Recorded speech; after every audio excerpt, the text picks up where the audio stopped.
Kansas City, they end up working their way back. We assume you know by now. And they win, setting up the drama-o-rama, the Hollywood finish.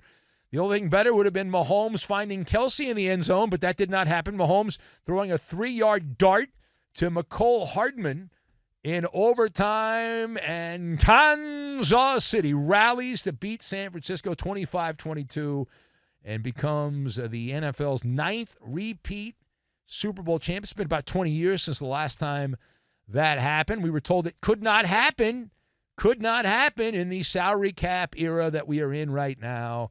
And here we are. It has happened. So a lot to discuss, a lot to unpack, and we will do that right now. The question, what are you going to remember? What are you going to remember from the Chiefs beating the 49ers in overtime?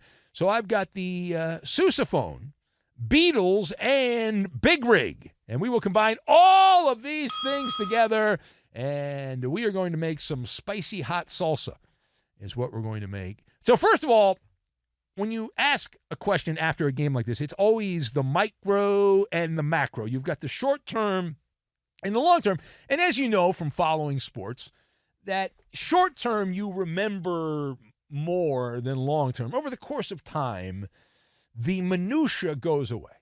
You don't remember the minutia. You remember the outcome. You'll remember the big takeaway will be, hey, there was that pass to McCole Hardman, and I remember that, and the Chiefs won the game. But so the Mahomes magic will be the story that people remember. But that's the thing. Like, Mahomes continues to have the Midas touch. Not always, right? Lost to Tom Brady in a Super Bowl. But if you look at his overall resume, this victory is the defining moment for Patrick Mahomes. It is. This is the signature moment until he does something bigger than this. But to come back in the second half, and he did come back against the Niners before, but this was much more dramatic, this game. The fact that it went to overtime, the second overtime game in NFL history. In fact, this was the longest Super Bowl ever in terms of actual time. The game was much longer than the only other Super Bowl game that went to overtime that ended on a James White game-winning touchdown, and that was with 11:02 left in the overtime. This was with 6 seconds to go in the overtime. It was the 7th longest game in NFL history, and so it lasted 74 minutes and 3 seconds in actual game time. But for Mahomes, he ends up strutting around out of the stadium, and that final touchdown pass play to McCole Hardman was like Mahomes as the sousaphone player from Ohio State, and he was dotting the I, but the I in victory or win. He was dotting the I in that. Now, secondly, how does the storyline change around Taylor Swift? She got a lot of quick cutaway shots throughout the Super Bowl. Anytime Kelce did anything, they had to get reaction of Taylor Swift because we really need to know what she's thinking. It's very important. I don't think I can watch a game without knowing whether or not Taylor Swift's enjoying watching Travis Kelce catch passes. But the Chiefs winning, to answer the question, how does the storyline change around Taylor Swift? The Chiefs winning means that she does not have to worry about Beatles status, that you can't say that she is Yoko Ono, that she's going to take down the Kansas City Chiefs. You can't say that. She's not the Kardashian curse does not exist with Taylor Swift. She's not Medusa.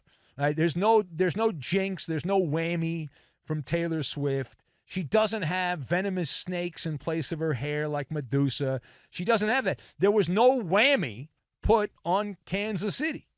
Now, the interesting question to ask now that the game's over, do you think that she will still be dating Taylor Swift by the time we talk NFL football in September?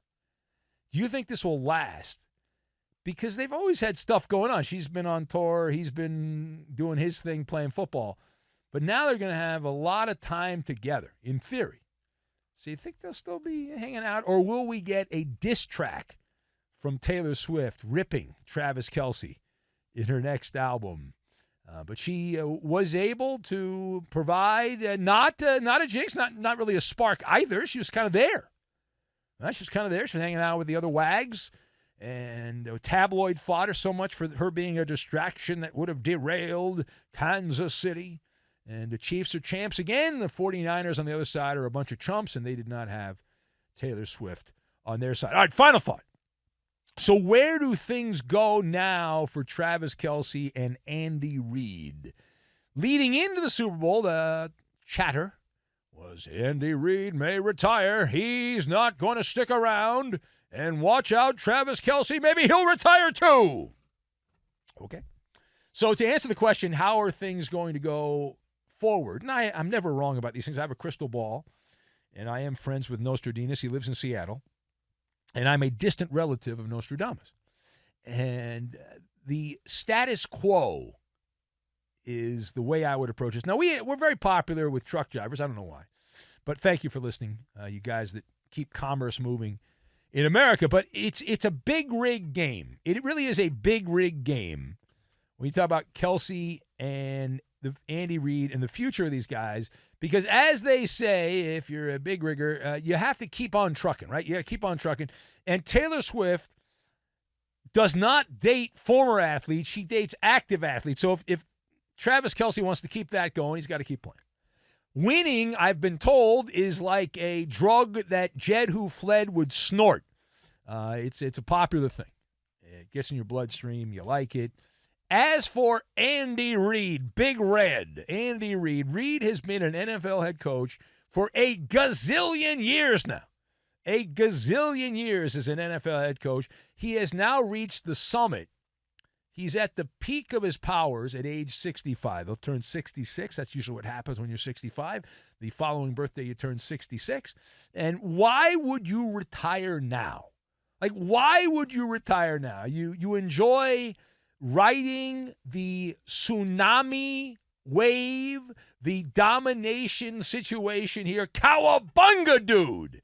Mahomes is the measuring stick. You had to coach a guy in Philadelphia, Donovan McNabb, who puked in big games. That's what McNabb is known for. Vomiting all over himself in the huddle. The moment was too big. Mahomes, he might vomit if he goes out partying with his dad or something like that, but that's about it. Right? I mean, he's not puking in big games.